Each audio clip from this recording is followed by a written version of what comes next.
जय जय रघुवीर समर्थ. नमस्कार मंडळी. समर्थांनी रचलेले मनोबोध आपण बघत आहोत. मनोबोध अथवा मनाचे श्लोक. मनाचे श्लोक म्हणजे जरीही कुठल्या घरी मनाचे श्लोक म्हणत नसतील किंवा पाठ नसतील, पण साधारणपणे प्रत्येक मराठी घरामध्ये मनाचे श्लोक काय हे माहिती आहेत. आणि it is a magical term. म्हणजे खरं तर हे दोन शब्द जर एका शब्दामध्ये मी त्याचं वर्णन करू शकतो तर मी त्याला जादूच म्हणेन. 3 शब्दामध्ये म्हणायचं असेल तर मी म्हणेन मॅजिक थ्रू लॉजिक.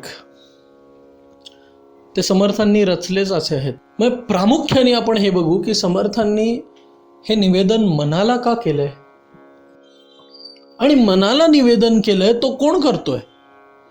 म्हणजे योगीराज जर सकाळी उठून मनाचे श्लोक म्हणतोय तर तो त्याच्या मनाला निवेदन करतोय. आणि हा करणारा कोण? करणारी त्याची बुद्धी, त्याचा विवेक, करणारा त्याचा अहमभाव, करणारा तो जीव. आणि हे तिघही, ती बुद्धी, तो अहमभाव, तो जीव, हे तिघही त्या चैतन्याच्या आधाराने या मनाला निवेदन करतायत. ही एक गोष्ट माझ्या मते सांगून जाते की मन किती शक्तिशाली आहे, मन किती प्रबळ आहे. खरं सांगायला गेलं तर मन हेच माणसाचं प्रतिबिंब. त्याचं वर्तमान, तो बाहेर जसा या जगात वावरतो, त्याच्या मनात जे विचार वाहतात, त्याच्या हाताने जी कृती घडते, जे कार्य घडतात आणि त्याला जे फळ मिळतं, ज्याला आपण नशीब म्हणतो, हे सगळं जसं त्याचं मन आहे त्या प्रकारचं. म्हणजे ज्या व्यक्तीला खरंच गती मिळवायची आहे, ज्या व्यक्तीला खरंच प्रगती करायची आहे, ज्यांनी हा क्यास उचलला आहे, त्या व्यक्तीसाठी मन बदलणं याच्याशिवाय पर्याय नाही आहे. आणि मन बदलण्यासाठी म्हणजे if you want permanent change, परपेच्युअल change, change that will stay, असा जर चेंज, बदल घडवायचा आहे तर मनाचे श्लोक हे एक उत्तम साधन आहे. हा माझा अनुभव आहे. मला बाकी काही माहीत नाही. बाकी अनेक साधनं असतात. बहुतांपरी संकटे साधनाची, व्रते दान उद्यापनेती धनाची, बरंच काय आहे. पण हे मनाचे श्लोक हे काम करून जातात. हा माझा स्वतःचा अनुभव आहे. खरंच फरक पडतो. पण असं फक्त मनाचे श्लोक बोलून पडतो का? नाही. अर्थपूर्वक आपण मनाला हे सांगतो. खरं तर हे मनाचे श्लोक बोलताना आपण आपल्या मनाशी संभाषण करतोय हे विसरायचं नाही. आपल्या मनाला सांगायचं आहे, आपल्या मनाच्या कानावर पडू दे की नक्की काय करायचंय, काय नाही करायचंय. अर्थपूर्वक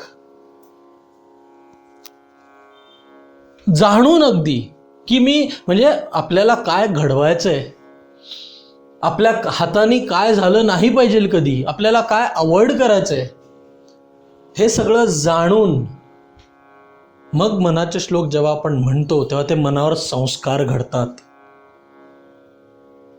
आणि हे संस्कार घडता घडता मन खरंच बदलतं.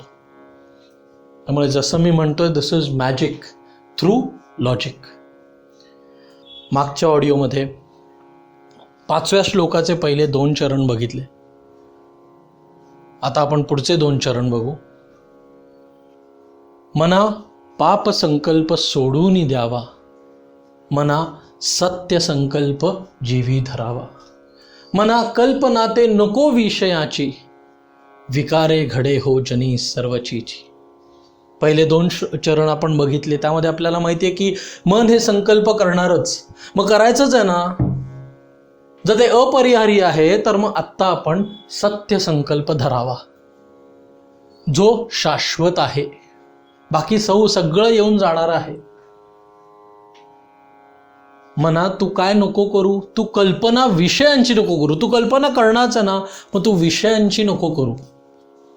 आपण अजून एक श्लोकाचा आपण एक चरण बघितलं होतं. अतिविषयी सर्वदा दैन्यवाणा. जो अतिविषयी असतो तो सर्वदा दैन्यवाणा, पिटिएबल असतो. या जगामध्ये एवढ्या गोष्टी आज आपल्याला आकर्षित करता आहेत. लोक, गोष्टी, पदार्थ या दलदलीत अडकून जाणं हे अत्यंत सोपं. त्याच्यापासून सावध सुरक्षित राहणं हे कठीण. आणि ही सुरुवात कुठून होते? मन जेव्हा कल्पना करतं तेव्हा. आज बघा तुम्ही, एवढे एक्स्ट्रा मॅरिटल अफेअर्स वगैरे आपल्याला दिसतात. सुरुवात कुठून होते? मन कल्पना करतं. आणि मनाने कल्पना केली की आपण म्हणजे जीव अडकून जातो. गीतेमध्ये एक सुंदर श्लोक आहे. त्या श्लोकाने आपल्याला हे वर्तुळ समजवलंय. ध्यायतो विषयान् पुंसः संगस्तेषु उपजायते संगात संजायते कामः कामात क्रोधोभिजायते. एक अतिशय निष्पापी असा असलेला, इनोसंट, इनॉक्युअस दिसणारा विचार, आपण फक्त एका व्यक्तीचा विचार करतो किंवा एका गोष्टीच्या, एका पदार्थाची कल्पना करतो. आणि एक असं निष्पापी असलेली, निरागस असलेली अशी एक विचार निर्माण होतो की जर आपल्या आयुष्यात ती व्यक्ती असती तर, तो पदार्थ असता आपल्या ताटात तर. जेवढा जास्त विचार करू तेवढं जास्त ते दृढ होत जातं. आणि काय होतं? ध्यायतो विषयान् पुंसः संगस्तेषु, संग, आसक्ती निर्माण होते. म्हणजे त्या गोष्टीकडून, त्या पदार्थाकडून आपल्याकडे एक अदृश्य दोरी अशी आपल्या दोघांना बांधते, बंध निर्माण होतो. जेवढा जास्त विचार करू, मन जेवढं जास्त त्याच्यात रमत जाईल, तो दोरा जो आहे तो घट्ट होत जातो, दृढ होत जातो. आणि मग त्यातनं उद्भवते इच्छा.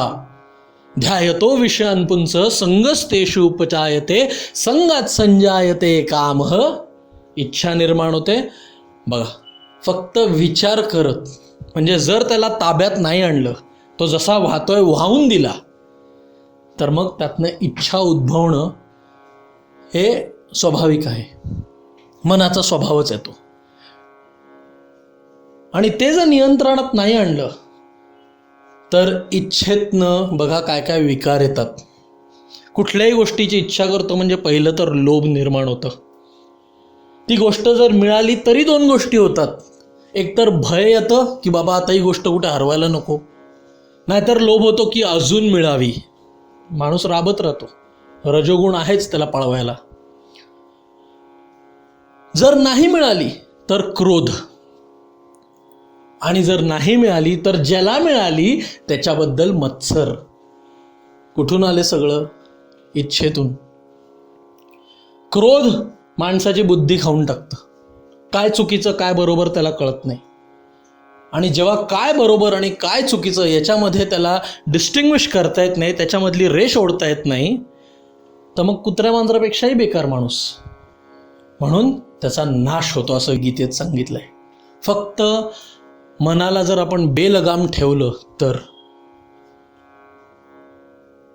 समर्थ काय म्हणतात? स्फुरे विषयी कल्पनाते अविद्या स्फुरे ब्रह्म रे जाण माया सुविद्या. कल्पना होणारच आहे ना, मग त्याचे दोन रूप असतात.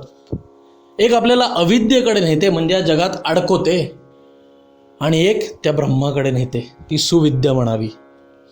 म्हणून आपण सत्य संकल्प धरून त्याची कल्पना करत राहावी. आणि तुम्ही बघितलं असेल, 100% तुम्ही अशी लोक आयुष्यात बघितली असतील ज्यांनी खूप काय केलंय, खूप घडवलंय, खूप पैसा घरी, खूप वैभव, खूप ऐश्वर्य, पण अशी आवडलेले असतात. कारण एवढे विषयी आहेत, समर्थांच्या शब्दांमध्ये दैन्यवाणे असतात कायम. कधी मोकळेपणाने तुम्ही त्यांना हसताना पण बघणार नाही. बंदिस्त स्वतःच्या इच्छेंना, गुलाम असतात स्वतःच्या वासनेंचे. गीतेमध्ये कृष्ण सांगतो, येही संस्पर्शजा भोगाः दुःख योनय एवते. जेव्हा आपण विषयांची कल्पना करतो, हे विषय आपण जाणून घेतलं पाहिजे, भलेही तुमची अगदी सर्वात जवळची व्यक्ती का नसेल. दुःखाची योनी असतात या सगळी लोक, व्यक्ती, गोष्टी, पदार्थ दुःखाच्या योनी. का? आपण जेव्हा त्याच्यात आपलं मन अडकवतो, आपण हे विसरतो की ह्या गोष्टींची जशी सुरुवात होती तशी त्यांचा अंत पण आहे. तो जो रघु आहे, तो जो राघव आहे, तो जो राम आहे, समर्थ म्हणतात देहांती तुला कोण सोडू पाहतो. जेवढ्या गोष्टींबद्दल लोकांमध्ये तुम्ही तुमचा जीव अडकलाय ते येणार आहेत का पलीकडे? फक्त तो एक परब्रह्म आणि आम्ही त्याला चिकटलेल्या वासना आणि इच्छा एवढंच राहणार आहे. पण तरी आम्ही लोकांमध्ये अडकलो आहोत. कृष्ण म्हणतो येही संस्पर्शजा भोगा, म्हणजे दी सेन्स ऑब्जेक्ट्स, जे काय आपल्याला दिसत आहेत समोर, जे काय डोळ्यांनी दिसत आहेत, जे काय तुम्हाला डोळ्यांनी दिसतं, येही संस्पर्शजा भोगा दुःख योनय एवते. दुःखाच्या योनी आहेत का? आद्यंतवंतः कौंतेय, त्यांची सुरुवात आहे आणि त्यांचा अंत पण होणार. न ते रमते बुधः, जो जाणता आहे तो त्यांच्यामध्ये रमत नाही. त्यामुळे आपण पण रमायला नाही हवं. ते शाश्वत नाहीच आहेत, अशाश्वत आहेत. बरेच वेळा पिक्चरचे डायलॉग आपल्याला बरंच काय शिकवून जातात. सिंगम नावाचा पिक्चर आहे, त्यामध्ये एक डायलॉग काय आहे, मुझमे दम है क्योंकि मेरी जरूरतें कम है.